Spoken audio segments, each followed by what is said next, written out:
बचपन में कागज की नाव तो हम सभी ने तैराई है, पर आज हमारे साथ एक ऐसे व्यक्ति हैं जिनका नाम लिम्का बुक ऑफ रिकॉर्ड्स में दर्ज है। 3 बार नाम दर्ज है वो दुनिया की सबसे छोटी कागज की नाव बनाने के लिए। आज हमारे साथ हैं मिस्टर श्रीनाथ जी, जिनसे हम बातचीत करेंगे कि कैसे उन्होंने इस अचीवमेंट को हासिल किया और उनका अब तक का सफर इस बारे में कैसा रहा। तो स्वागत है सर आपका। धन्यवाद। तो sir 3 bar book of records में नाम दर्ज करवाना कैसे हुई इसकी शुरुआत? जब मैं छोटा था, तकरीबन 5 साल का था, तो हम लोग मुरादाबाद में रहते थे। तो वहाँ पर मोहल्ला था हमारा।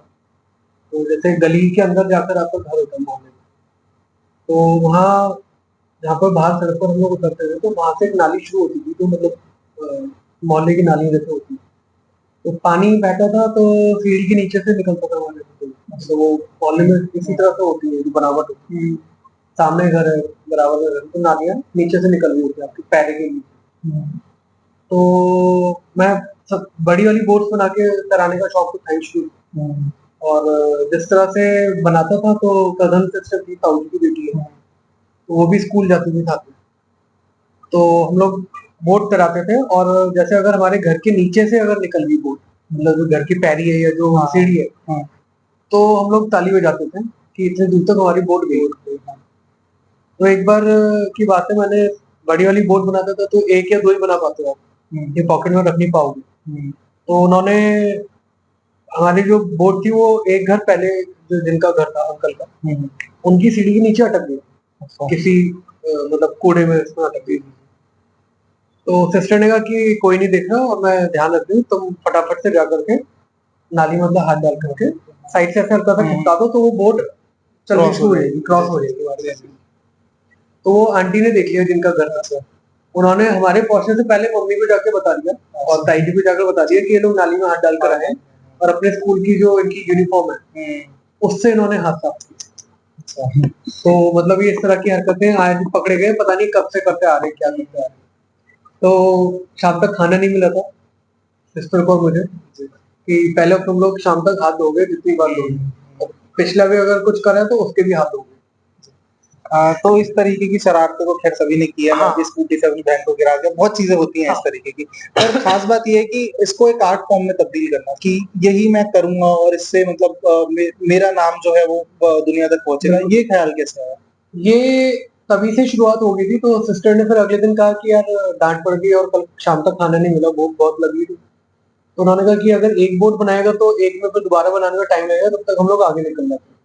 तो उन्होंने कहा तेरी जैसे स्कूल की, जैसे ये मेरी शर्ट है, तो शर्ट की जितनी पॉकेट है इसमें खूब सारी बोट्स भर के रख, साइज छोटा कर दे, तो जो हम लोग मुट्ठी भर के ऐसे ऐसे फेंकते हुए चले गए। तो मतलब एक मेंटल सेटिस्फेक्शन था कि हाँ, घर के नीचे से चाहे पेपर ही निकले, लेकिन वो एक बोट वाला जो था वो बहता हुआ निकल जाएगा, तो हम लोग फिर से ताली बजाएंगे। तो वो बनाकर इकट्ठी करके रखनी शुरू करी। सिस्टर की ज्वेलरी का एक बॉक्स था। अच्छा। और बुआ जी की एक बेटी है, तो वो इन दोनों ने तय किया कि तो क्योंकि स्कूल की शर्ट में रखता था, तो मदर मतलब ध्यान रहता नहीं था, वो वॉशिंग मशीन में धुल गया या हाथ से कपड़े धोए तो वो फेंक देती थी सारी। तो फिर सिस्टर ने कहा कि नहीं, इसको उठाकर रखते होंगे संभाल करके। दादाजी ने भी कहा कि इसको संभाल कर रखो, आगे दिखाने के काम है। उन्होंने दोनों सिस्टर्स ने, ताऊ जी और बुआ जी की बेटी, इन्होंने अपने ज्वेलरी के बॉक्स खाली करे और मेरी बोट्स उसमें कलेक्ट करके रखनी शुरू करी कि हम लोग बड़े होकर के और दिखाएंगे और तुझे सम्मानित करवाएंगे इस सिलसिले में। मीडिया में फोटो छपेंगी, तो लोग जानेंगे, देखेंगे। तो इस तरह से बात होती रही, तो फिर उनके ज्वेलरी बॉक्स में इकट्ठा करके मैं रखने लगा। फिर जो इन दोनों की एक कॉमन फ्रेंड थी बचपन से, उनकी शादी थी 2005 के आसपास। हाँ, 2005 में। तो उन्होंने जनवरी में मुझे बताया कि इस तरह से करके, और तुम्हें हम मतलब उन्होंने वैसे ही पूछा कि भाई तू अभी भी बोट्स बनाता है और क्या करता है? मैंने कहा बनाता हूँ, रखता हूँ, अभी कलेक्शन बढ़ा लिया है। उन्होंने सजेस्ट किया कि एक बार लिम्का बुक ऑफ रिकॉर्ड्स एक है, रिकॉर्ड, नेशनल रिकॉर्ड है, तो वहां पर एक बार अपना रजिस्ट्रेशन करवा कर दें, क्योंकि वो इस तरह के आर्ट फॉर्म को लेते हैं नेशनल रिकॉर्ड। तो वहां मैं गया, तो वहां पर पहले हमने ईमेल के थ्रू बात करी, तो प्रॉपर रेस्पॉन्स आ नहीं पाया, क्योंकि 2005 में ही मेरे ख्याल से 4 या 5 महीने का समय था जब मेल आपके यहाँ से तो डिलीवर हो गया क्या, लेकिन रिसीवर के पास तो 3-3 4-4 महीने में पहुँच चुकी है और आपको भी 3-3 4-4 महीने बाद रिसीव होगी। तो सिस्टर ने कहा कि अभी तक कोई रिकॉर्ड का तेरा आया नहीं है, तो एक बार उन्होंने अपने पैसे दिए, ₹500 का नोट दिया और उन्होंने कहा कि जाकर के वहाँ पर किसी को घर में नहीं बताना क्योंकि डाँट पड़ेगी, फिर तू चुप होकर बैठ जाएगा। उन्होंने कहा अपने तरफ से जाओ और वहाँ लिम्का के ऑफिस में जाकर पता करके आओ कि क्या था या क्या प्रोसेस फॉलो करना है। फिर हम लोग फॉलो करेंगे और जब हो जाएगा तो फिर सबको घर में सबको डिक्लेयर कर देंगे कि हाँ वर्ल्ड रिकॉर्ड या नेशनल रिकॉर्ड हमारा आ गया। तो इनके लिए तो वो कविता भी सच हो गई, लहरों से डरकर नौका पार नहीं होती और कोशिश करने वालों की हार नहीं होती। तो सर जैसे आपने बताया कि यहाँ से सारी चीजें हुई, पर बहुत सारी जो फील्ड है आर्ट फॉर्म्स है वो अनएक्सप्लोर्ड ही रहती हैं।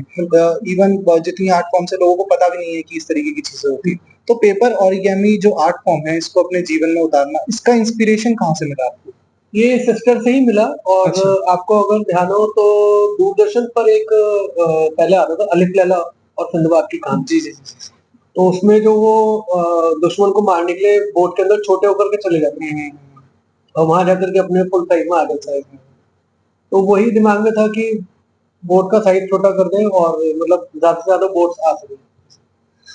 वो इंस्पिरेशन ठीक है। तो इसका जैसे लिम्का बुक ऑफ रिकॉर्ड में और भी लोग इस तरीके की चीजें करना चाहते होंगे, तो लिम्का बुक ऑफ रिकॉर्ड्स में अपना नाम दर्ज कराने का ये क्या प्रोसेस रहता है, किस तरीके से अब, क्योंकि उस समय तो आपने बताया कि आपको खुद जाना पड़ा, पर अब क्या प्रोसेस है उस चीज के लिए?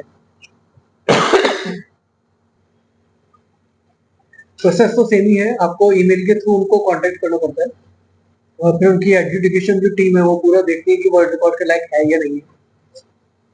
फिर वो अपने कुछ एफएक्यूज आपको भेजते हैं, पूरा एक फॉर्म भेजते हैं जिसमें आपकी पर्सनल डिटेल्स भी है और अपना जो रिकॉर्ड आप बनाने जा रहे हो उसकी पूरी डिटेल्स आपको देनी होती है कि ये मतलब प्रैक्टिकली संभव है भी या नहीं है, या इसका क्या प्रैक्टिकल यूज है।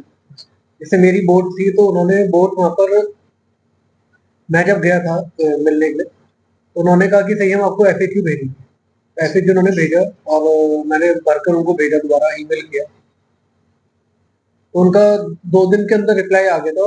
लकीली मेरा बर्थडे था उस दिन 2006 में, 4 जनवरी। तो उनका उसी दिन मेल आया मॉर्निंग में कि हम लोग आपका जो रिकॉर्ड है वो 2006 में ही इसको इंक्लूड कर 2007 की बजाय कि 1 साल और आगे बढ़ जाएगा, तो इसी साल हम लोग इसको इंक्लूड कर देते हैं। तो लेकिन जब उनके ऑफिस गए थे तो वो थोड़ा सा प्रोसीजर मेरे लिए उन्होंने कुछ अलग रखा था, या ये कह लीजिए सबके लिए अलग होता है। तो पहले गेट पर जो सिक्योरिटी वाले थे उन्होंने बोर्ड बनवा कर देखी कि अच्छा बोर्ड बनाते हो तो हमारे बच्चों के लिए बोर्ड्स दे दिए। फिर वो सीनियर सिक्योरिटी ऑफिसर के पास ले गई कि देखो ये नाव बनाने वाले हैं और बच्चों के लिए मैंने रखी है, आप भी ले लीजिए। फिर वो रिसेप्शन पर लेकर गए, रिसेप्शन पर भी जो ऑफिसर थे, जूनियर ऑफिसर थे, सीनियर ऑफिसर थे, सीनियर रिसेप्शन ऑफिसर थे, उन्होंने भी बनवा कर देखी अच्छा आप 7-8 बोर्ड्स हमें बना कर दे दीजिए। फिर उनके जो कोई एग्जीक्यूटिव थे, जो सीनियर ऑफिसर थे, उन दोनों ने लिफ्ट तक में भी मुझसे बोट्स बनवाई कि आप थोड़ी सी हमें भी दे दो क्योंकि फिर आप हाथ आओगे जो। तो एडिटर ने पूछा कि आप मतलब आधा पौन घंटा हो गया, आप कहाँ रह गए थे? आपने कहा था मैं आ गया हूँ यहाँ पर गेट पर, तो अभी पौन घंटे के बाद आप यहाँ आ गए, कहाँ चले गए? तो मैंने बताया कि पता नहीं उन्होंने बहुत परेशान कर दिया और बोट्स बनवा के। तो उन्होंने बताया कि आप अगर यहाँ मेरे सामने बैठे हो, मेरे रूम में आप बैठे हो एडिटर के सामने, तो ये एडजुडिकेशन का हमारा एक प्रोसेस है। किसी भी स्टेज पर अगर उनको लगता है कि बेकार है या वर्ल्ड रिकॉर्ड या नेशनल रिकॉर्ड के लायक नहीं है, तो आप इस रूम तक नहीं आ सकते। कि आपका भी टाइम वेस्ट नहीं होगा, वो नीचे से आपको मना कर देते कि नहीं ये नहीं आ पाएगा, तो आप कोशिश करने की जरूरत नहीं, टाइम वेस्ट नहीं। काफी इंटरेस्टिंग प्रोसेस। तो जो लिम्का बुक ऑफ रिकॉर्ड्स है, गिनीज बुक ऑफ रिकॉर्ड्स है, इधर से क्या कैश प्राइजेस मिलते हैं जब आपका उसमें नेम शामिल होता है, या किस तरीके से रहता है? नहीं, कैश प्राइज कहीं पर भी नहीं है। हालांकि ये मिथ्स बहुत सारी हैं, मेरे साथ भी हुई कि मेरे पास जब से गिनीज के लिए मैंने अप्लाई किया तो तब से कई जगह से कॉल्स आई कि हम लोग आपको एक आईडी जनरेट करेंगे और आपको अपने वीडियोस सोशल मीडिया पर लाइक करना है। अच्छा, और आपको $10 लाख, $15 लाख मिलेंगे, तो 5 to 8 करोड़ रुपीज आपको मिलेंगे। तो वो सारा मिथ है। तो जबकि हालांकि गिनीज बुक का जो इनका कॉन्ट्रैक्ट है उसमें भी साफ लिखा हुआ है, बोल्ड लेटर में लिखा हुआ है कि वी नेवर पे a single rupee, because Guinness book of world records जो सर्टिफिकेट है वो अपने आप में एक आपके लिए बहुत बड़ी उपलब्धि है कि आपको सर्टिफिकेट इशू किया जाए। तो वो रिकॉग्निशन ही आपके लिए काफी है। और उसमें साफ लिखा हुआ है कि you should not indulge in any type of financial things और एक्टिविटीज जो आपको ये मतलब एक वादा कर रही है कि आपको 10 करोड़ 20 करोड़ रुपए हम लोग देंगे, तो उस तरह की किसी चीज में आप मत जाइए। तो सावधान रहिए, सतर्क रहिए। और इसके अलावा वापस लौटते हैं कागज के नाव पर, जिस पे से हमारी बातचीत शुरू हुई थी। तो जैसे अब आपने बताया कि इसमें पेपर ओरिगामी जो फील्ड है इसमें बहुत ये चीजें हैं, पर अगर मैं जानना चाहूँ कि पेपर ओरिगामी में कोई अगर सीखना चाहता है इस आर्ट फॉर्म को और इसमें करियर बनाना चाहता है, तो उनके लिए किस तरीके की चीजें आप देखते हैं आने वाले समय में? देखिए, आर्ट फॉर्म्स का तो अपना एक बहुत बड़ा एक स्टेज है, और जब से ये माननीय प्रधानमंत्री जी के द्वारा जो स्किल डेवलपमेंट योजना जो स्टार्ट की गई है, वो इसलिए ही की गई है कि अगर आपके अंदर कोई स्किल्स हैं, अब आप मुझे नहीं जानते कि मैं किसी गली में रहता हूँ, आपको नहीं पता कि श्रीनाथ दीक्षित कौन है। मैं भी सही अपने लोकल एरियाज में फेमस थोड़ा बहुत हो गया 10-15 घरों में या अपने मोहल्ले में, अपनी कॉलोनी में, कि हाँ ये बोर्ड बनाता है। तो ये एक प्लेटफॉर्म इसलिए स्टार्ट किया गया है कि आपकी जो अपनी एक कला है, जो अपनी एक आपका हुनर है, टैलेंट है, उसको अब नेशनल नहीं वर्ल्ड लेवल पर दिखाइए। और इसी के चलते अभी जैसे आप लगा लीजिए जनवरी में ही, हाँ जनवरी में अपना आत्मनिर्भर भारत मेला लगाया गया था प्रगति मैदान में। जी। तो उसमें यही था, उसका मकसद ये था कि अपना जो आपका लोकल टैलेंट है उसको वर्ल्ड लेवल पर दिखाइए, जिसकी वजह से आपको एक रोजगार का और जीवन यापन का जो अपना एक है, अपना सोर्स ऑफ इनकम आपकी बढ़ेगी, लोग आपको जानेंगे। तो आखिरी में बस यही कहना चाहेंगे कि कोई भी, जैसे शाहरुख खान ने रईस फिल्म में कहा था, कोई धंधा छोटा नहीं होता, एक छोटी सी नाव से आप बहुत बड़ा नाम बना सकते हैं। रिक्वेस्ट करेंगे सर, आपको परेशान करेंगे, एक अगर आप नाव बना के दिखाएं। हाँ बिल्कुल, मैं आपको दिखाता हूँ ये बेटा।